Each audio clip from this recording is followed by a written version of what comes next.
Bismillahirrahmanirrahim. Alhamdulillahirabbil alamin wassalatu wassalamu ala asyrafil anbiya'i wal mursalin wa ala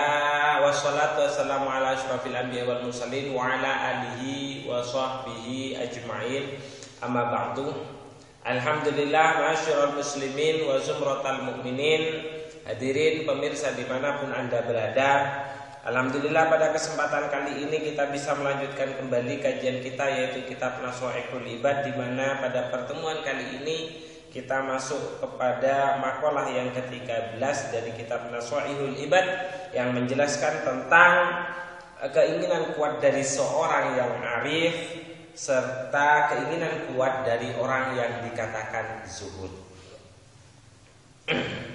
Apa itu arif? Siapa itu zuhud? Nanti dalam keterangannya akan coba kami jelaskan masing-masing. Baiklah, kita awali kajian kita kali ini dengan bacaan surat Al-Fatihah, dengan harapan apa yang kita pelajari senantiasa dijadikan oleh Allah ilmu yang bermanfaat dan barokah. Ala hadini wa ala ma nawabi salafus salih wa nafus khususan ila muallif hadal kitab Al-Fatihah. A'udzubillahi minasyaitonir rajim. Bismillahirrahmanirrahim. Alhamdulillahirabbil alamin. Arrahmanirrahim. Maliki yaumiddin. Iyyaka na'budu wa iyyaka nasta'in. Ihdinas siratal mustaqim. Siratal ladzina an'amta 'alaihim ghairil maghdubi 'alaihim waladdallin. Rabbil fidad walidayya walil mu'minin. Amin. Bismillahirrahmanirrahim. Wa qad qala al-musannifu rahimahumullahu ta'ala wa nafa'ana bihi wa bi ulumi fid dharaini. Amin amin ya rabbal alamin. Wal maqalatu tawidawu ats-tsalitsata asyara kang kaping 13 iku kila den kendikake apa hamul arifi ila akhirih. Hamul arifi utawi penejo kukune wong kang arif iku as-sana'u pinuji. Maring Gusti Allah. Ai muradul arifi tegese utawi karepe wong kang arif billahi maring Gusti Allah iku as-sana'u muji anallahi ngatasi Gusti Allah ta'ala hale mohon luhur sinten Allah bijamili sifatihi kelawan kelawan indahe utawa kebagusane pira-pira sifate Allah. Dari sini bisa kita ketahui bahwasanya yang dikatakan orang arif atau kecenderungan orang arif yang jadi manusia itu kalau di dalam kitab hikam itu dibagi menjadi 3. Ada salik, ada abid, dan ada arif. Ada salik, ada abid, dan ada arif. Itu di dalam kitab hikam dijelaskan seperti itu. Abid itu biasanya masih memiliki nuqsanur roja inda wujudiz zalal. Artinya ketika dia lengser dari kebaikan yang ia lakukan, biasanya keinginannya dia itu semakin menurun karena dia masih lebih cenderung kepada masih memiliki unsur mengandalkan ibadahnya. Itu yang terkategori abid. Itu kalau salik itu dia dengan pekerjaan baiknya tidak lain ingin menuju kepada Allah. Tapi ketika keinginan dia untuk menuju kepada Allah itu juga lengser, maka harapan untuk yang ia inginkan itu juga menurun. Itu adalah orang yang salik. Itu di dalam kitab hikam dijelaskan seperti itu. Tapi kalau orang arif itu sudah tidak bisa mengurangi kondisi hatinya. Harapannya senantiasa tergantung kepada Allah, senantiasa tidak membedakan apakah surga atau neraka lagi sudah. Itu orang arif. Itu pembagian yang ada di dalam kitab hikam. Berbeda lagi pembagian manusia di dalam kitab Tanwirul Qulub. Kalau di dalam kitab Tanwirul Qulub manusia itu dibagi menjadi beberapa golongan. Ada abid, ada pekerja mutaharrif kalau tidak salah, terus kemudian ada wali, ada pemerintahan, dan ada juga ya pembagiannya seperti itu. Ini adalah kecenderungan beberapa pembagian yang dijelaskan di dalam kitab Nasha'ihul Ibad, ingin mencoba menjelaskan siapa yang sebenarnya terkategori arif menurut Nasha'ihul Ibad. Jadi kata Nasoihul Ibad, kecenderungan orang arif itu tidak lain adalah keinginan dia untuk senantiasa memuji kepada Allah Subhanahu wa Ta'ala, karena ia sudah melihat betapa agungnya sifat-sifat yang dimiliki oleh Allah. Jadi begitu dia melihat manusia yang memiliki kemampuan begitu hebat di atas rata-rata, yang dia lihat lagi bukan manusianya, tapi adalah pencipta manusia itu. Ketika dia makan sesuatu yang enak, dia tidak lagi melihat makanannya, tapi dia sudah melihat siapa yang telah menciptakan makanan dan siapa yang telah memberikan ia untuk makan pada hari itu. Jadi sudah menggantungkan dirinya kepada Allah. Jadi sudah tidak ada kaitannya dengan sifat kemanusiaan yang ada dalam dirinya. Itu orang arif. Karena di dalam dirinya, kecenderungan dirinya, keinginan kuatnya itu cuma satu, yaitu adalah memuji sifat-sifat keindahan dari sifat-sifat Allah. Karena bagi dirinya sifat Rahman, sifat Rahim, sifat Adil, semuanya sangat tampak jelas baik di pelupuk mata ataupun di sanubari yang ada di dalam hatinya. Itu adalah seorang yang arif. Nah, itu kalau kita bedakan untuk bisa menjadi orang arif seperti beberapa keterangan yang sudah saya jelaskan. Bedanya orang yang tahu ketika dalam proses makan, bedanya orang yang tahu jenis-jenis makanan yang dia makan dengan orang yang hanya memakan sesuatu tapi dia tidak mengetahui resep-resep makanan. Nah, kalau orang yang cuma sekedar makan, wah enak, wah sip. Tapi kalau orang yang memang mengetahui beberapa resep makanan dan campuran makanan untuk bisa menghasilkan makanan, itu beda makan. Ketika makan, mereka tahu, oh ini bagus, rasanya bagus, campuran antara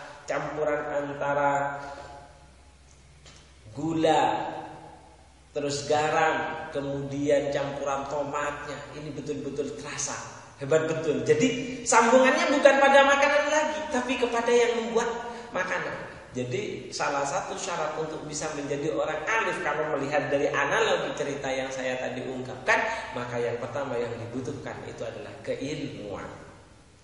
Tapi yang paling penting penjelasan dari ini itu adalah ingin menjelaskan kecenderungan seorang yang arif. Maka permasalahannya bagaimana kita bisa menjadi seorang arif? Maka di sini diperlukan yang namanya ilmu pengetahuan. Kalau kita melihat kepada analogi yang coba saya gambarkan tadi. Jadi di sini yang pertama dari hadis dari makalah yang ke-13 dijelaskan bahwasanya kecenderungan atau keinginan kuat seorang arif itu tidak lain ketika ia hidup di dunia, ketika ia bersama dengan manusia, itu tidak lain bagaimana ia terus memuji kepada Allah Subhanahu wa Ta'ala, baik dengan melihat makhluknya atau ia pada saat bersinggungan dengan makhluk-makhluk Allah yang lain. Itu yang pertama. Terus kecenderungan orang zuhud bagaimana? Nah, kalau orang zuhud itu memang bagus, tapi masih berada di bawahnya orang arif. Kenapa? Di sini dijelaskan wahammuz zahidi utawi penecuh kukune wong kang zuhud iku addu'a pengarep-ngarep, iku addu'a pengarep-ngarep utawa ndonga. Ai muradul mu'ridi tegese utawi wong kang ngarepake mengo anizaidi saking leluwian ala qadril hajati ngeluwi ing atase kadar kebutuhane minat dunya saking dunya bi qalbihi kelawan atine zahid iku addu'a'u dungo. Nah, di sini dijelaskan kalau orang yang zuhud biasanya kecenderungannya dia memiliki keinginan terus meminta kepada Allah. Dia terus meminta kepada Allah dibarengi dengan unsur penerimaan terhadap segala sesuatu yang diberikan oleh Allah kepadanya. Doa, dia terus meminta kepada Allah. Tapi permintaannya itu bukan karena ia butuh, tapi permintaannya itu tidak lain karena berdasar perintah kepada Allah, perintah dari Allah Subhanahu wa Ta'ala kepada dirinya. Dia terus berdoa. Dan di sini yang dikatakan orang zuhud itu al muradul murid al-zahid ala qadri hajat minat dunya bi qalbihi. Jadi yang dimaksud orang zuhud itu bukan orang yang tidak suka kepada dunia, tapi orang-orang yang tidak mengambil kehidupan berlebihan dari dunia itu. Jadi dia dalam menempuh kehidupan itu hanya mengambil sesuai dengan kadar kebutuhannya saja. Kalau dia butuhnya HP yang tidak sampai ke Android karena jaringannya mungkin, atau karena link dia, atau karena teman-teman dia masih belum membutuhkan, ya dia tidak pernah menggunakan pakai HP Android. Kalau dia tidak butuh, kalau dia hanya cukupnya dengan sepeda motor, dia tidak mungkin mau mengambil ketika mendapatkan tawaran mobil, tidak mau diambil. Karena kalau dia pikir sepeda motor itu sudah cukup, ya udah itu aja yang dia pakai, dan dia tidak mencoba untuk mencari yang lainnya. Itu adalah orang yang zuhud. Karena sekali lagi definisi di sini yang ditawarkan oleh kitab Nasaihul Ibad, yang dimaksud dengan orang zuhud itu adalah muradul mu'rid an-za'id ala qadril hajat min ad-dunya biqalbihi. Jadi keinginan orang yang senantiasa ingin meninggalkan kebutuhan dunia yang berlebihan. Jadi yang ingin ditinggalkan kehidupan berlebihan di dalam urusan duniawi. Itu yang dikategorikan dengan orang zuhud. Jadi di sini konteksnya itu melihat kebutuhan pribadi. Jadi tidak bisa orang zuhud itu dinilai secara zahir, tidak bisa. Terus ada orang kaya dibilang dia tidak zuhud, tidak bisa.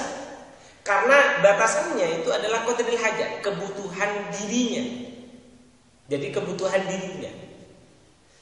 Sementara kebutuhan satu orang dengan orang yang lain itu kan tidak sama. Kalau saya tidak punya santri, kalau kiai punya santri, jelas dia membutuhkan dana yang lebih banyak.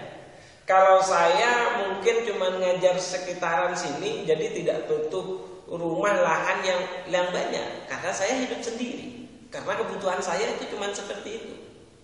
Terus para kiai yang kaya terus punya kekayaan ini, itu tidak bisa dikatakan beliau itu tidak zuhud, karena memang kebutuhannya. Beliau itu punya santri banyak, santrinya itu ya juga butuh makan. Yang paling tidak beliau harus memikirkan kehidupan para santrinya. Otomatis dia harus memiliki, seorang kiai yang seperti itu harus memiliki harta yang cukup banyak pula. Gitu. Jadi sekali lagi batasan orang zuhud itu tidak bisa serta-merta sekaligus begitu saja kita lihat dalam konteks kehidupan sehari-hari. Kalau kaya berarti dia tidak enggak. Tapi orang zuhud itu adalah yang kita tahu diri kita sendiri. Kalau melihat dari definisi ini, karena definisinya orang zuhud itu adalah bukan mereka yang tidak suka kepada dunia, bukan mereka yang tidak mencintai dunia, bukan mereka yang tidak suka akan harta, tapi mereka yang tahu kebutuhan dirinya. Itu adalah orang zuhud.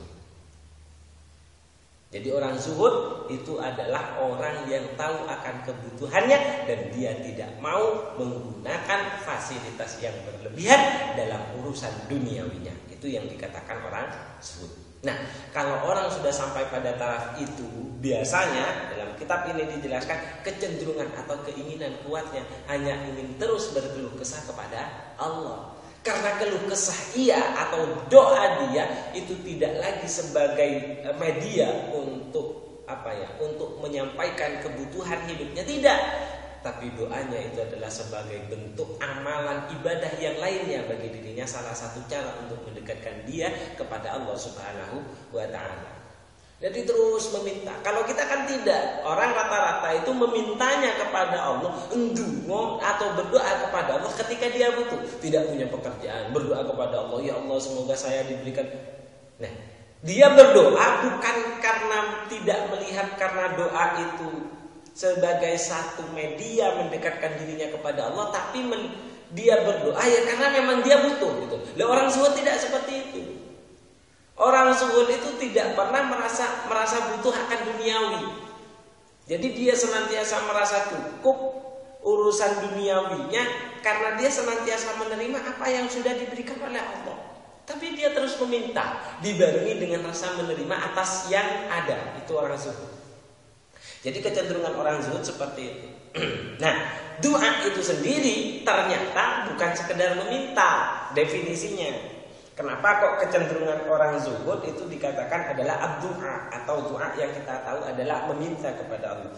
Karena doa di sini itu didefinisikan dalam kitab Nasuhail wa huwa utawi donga iku atadarru independent ilallahi ta'ala maring Gusti Allah bisu'ali ma indahu kelawan penyuwun ing perkara indahu kang ana ing dalam sandinge zahid minal khairi bayane saking kebagusan. Jadi pendefinisian doa itu bukan meminta, bukan sekedar meminta gitu loh, tapi bentuk bentuk ketawaduan seorang yang zuhud kepada Allah Subhanahu wa taala dengan cara banyak berkeluh kesah akan kebaikan yang berada di dalam dirinya. Ibadahnya kok tidak senantiasa meningkat, sholatnya kok tidak senantiasa khusyuk. Itu yang diminta, bukan urusan duniawi, karena dia sudah tidak dibebani oleh urusan duniawi gitu. Itu orang zuhud. Jadi kalau kita memintanya kepada Allah karena beban-beban yang sifatnya duniawi, tidak bisa doa itu dikatakan sebagai kecenderungan orang yang zuhud. Jadi doanya orang zuhud dengan kita itu tidak sama. Doanya orang zuhud itu lebih mengarah kepada bagaimana dia senantiasa meningkatkan kebaikannya. Jadi bukan dia tidak punya pekerjaan, ya Allah berikan kami pekerjaan, bukan seperti itu. Ya Allah aku miskin sekarang, bukan seperti itu. Tapi doanya orang yang zuhud itu adalah dia berdoa kepada Allah untuk kebaikan dirinya, akan segala kebaikan yang ada di dalam dirinya. Dia terus berdoa, ya Allah bagaimana untuk bisa, ya Allah berikan aku kekhusyuan dalam melakukan sholat, ya Allah berikan aku keterimaan dalam setiap berdoa, ya Allah berikan itu yang diminta. Bukan ya Allah berikan aku kekayaan, berikan aku, bukan seperti itu. Jadi kalau urusan duniawi orang zuhud itu tidak terlalu banyak memikirkan. Karena apa? Karena kehidupan dia itu senantiasa diukur dengan kebutuhannya. Rata-rata kita hidup kan jarang kita memikirkan kehidupan itu sesuai dengan kebutuhan kita. Nyatanya banyak orang yang memiliki HP Android tidak bisa mengoperasikan HP-nya. Itu bukti bahwasannya sebenarnya dia tidak butuh. Salah satu itu menurut saya, salah satu bukti bahwasannya dia tidak butuh Android, tapi dia sudah terlanjur membeli Android karena mungkin melihat teman-temannya yang sudah pakai HP Android. Padahal masih belum butuh dia. Seharusnya orang kalau sudah megang HP Android, itu kan mereka yang senantiasa membutuhkan akses langsung terhadap internet. Mereka punya semacam bisnis online misalnya, yang mungkin terus harus dipantau lewat internet. Mungkin dia bisnisnya di dalam bus, itu baru. Kalau cuma butuhnya SMS dan telepon, buat apa beli HP yang begitu mahal gitu loh. Atau dia itu adalah seorang fotografer sehingga dalam HP-nya butuh kekuatan kamera yang begitu kuat. Jadi wajar. Berarti dia sudah butuh. Nah, itu seperti itu. Orang zuhud itu senantiasa mengambil fasilitas dunia sesuai dengan kadar kebutuhannya saja, tidak melebihi dari itu. Jadi kalau dia butuhnya HP bukan Android, ya tidak pakai Android. Dia cukup pakai HP yang bisa SMS dan bisa nelpon, gitu loh. Jadi ya harus seperti itu. Jadi senantiasa pastikan untuk bisa mencapai. Maka pertanyaannya bagaimana untuk bisa mencapai menjadi orang yang kategori orang yang zuhud? Maka salah satu caranya itu adalah senantiasa setiap kita akan membelanjakan sesuatu, tanyakan. Sudahkah kita butuh? Sudahkah kita butuh? Lalu untuk apa yang akan kita beli? Tanyakan. Jadi buat apa? Ya, jadi buat apa? Tanyakan. Ini buat apa? Aku butuh tidak? Itu senantiasa munculkan dalam pertanyaan-pertanyaan kita. Sehingga dalam membelanjakan sesuatu dalam urusan duniawi, kita tergolong orang yang cerdas. Cerdas dalam berbelanja, cerdas dalam memilih sesuatu yang sesuai dengan kebutuhan kita. Itu. Ya, itu sudah terkategori orang yang zuhud. Jadi sekali lagi, definisi orang yang zuhud itu adalah bukan mereka yang tidak suka kepada dunia, tapi mereka yang senantiasa mengambil dunia hanya sesuai dengan kebutuhan pribadinya. kebutuhannya saja. Jadi mengambil fasilitas dunia yang disesuaikan dengan kebutuhannya, tidak mengambil fasilitas dunia melebihi dari apa yang dibutuhkan dalam hidupnya. Nah, kemudian dilanjutkan, kenapa seperti itu? Kalau orang arif kecenderungannya atau keinginan kuatnya senantiasa memuji atas keindahan Allah, dikarenakan li'annal hammal arifi, karena keinginan kuatnya orang arif iku rabbahu, pangerane arif.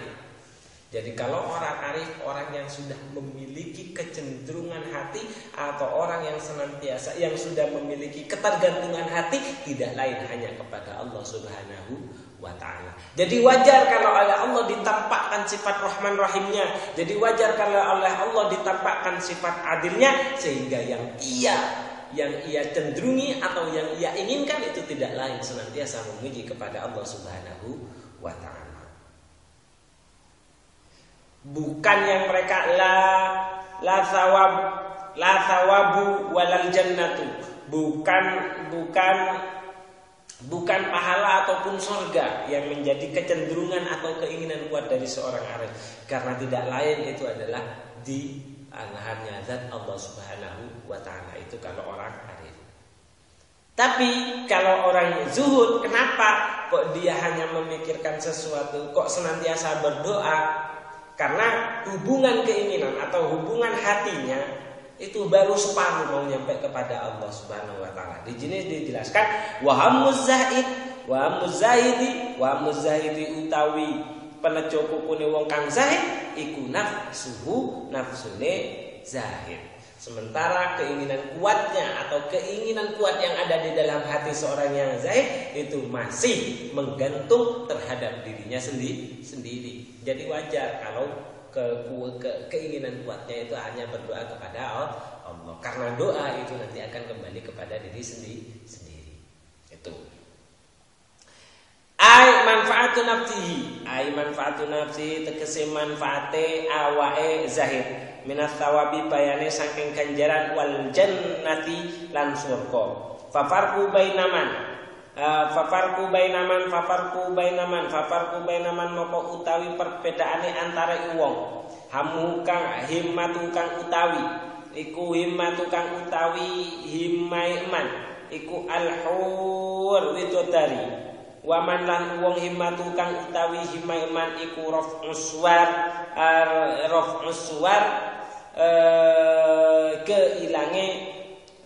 ilange piro-piro aling-aling. Nah, di sini bisa kita lihat keinginan seseorang yang masih menginginkan pahala dari setiap amal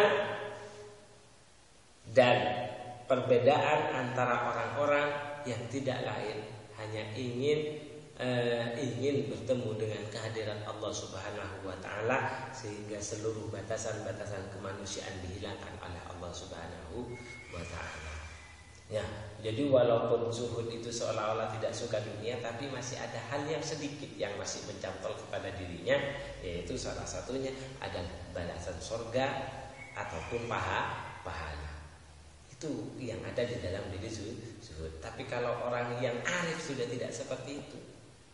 Orang arif itu tidak seperti itu. Tapi mau tidak mau, untuk bisa mencapai orang yang arif itu harus melewati proses yang namanya zuhud terlebih dahulu.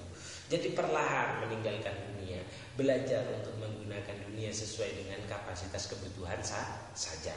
Semoga dari apa yang kita pelajari pada pertemuan kali ini, kita mendapatkan wawasan agar kita memiliki pandangan dalam menempuh kehidupan ini lebih baik, sehingga kita tidak pernah menggunakan harta melebihi dari kebutuhan hidup kita, sehingga dari itu kita terkategori sebagai orang yang zuhud, di mana dari modal zuhud itu kita bisa menjadi orang yang arif, orang yang betul-betul dekat kepada Allah, yang sudah tidak bisa lagi mengharap, yang tidak lagi mengharapkan surga ataupun pahala, tapi tidak lain tujuan kita betul-betul masuk kepada derajatnya orang-orang yang mukhlisun atau orang-orang yang ikhlas. Itu saja yang bisa saya sampaikan pada kesempatan kali ini. Insyaallah pada pertemuan yang akan datang kita akan lanjutkan kembali kepada topik-topik yang lainnya. Itu saja yang bisa saya sampaikan. Kita tutup pertemuan kali ini dengan bacaan surat Al-Fatihah. Ala hadini wa ala wa bi salafus salih al-Fatihah. Bismillahirrahmanirrahim. Alhamdulillahirabbil alamin arrahmanir rahim maliki yaumiddin. Iyyaka na'budu wa iyyaka nasta'in ihdinas siratal mustaqim siratal ladzina an'amta 'alaihim ghairil maghdubi 'alaihim waladdallin. Amin. Akhirul kalam, billahi taufiq wal hidayah. Assalamualaikum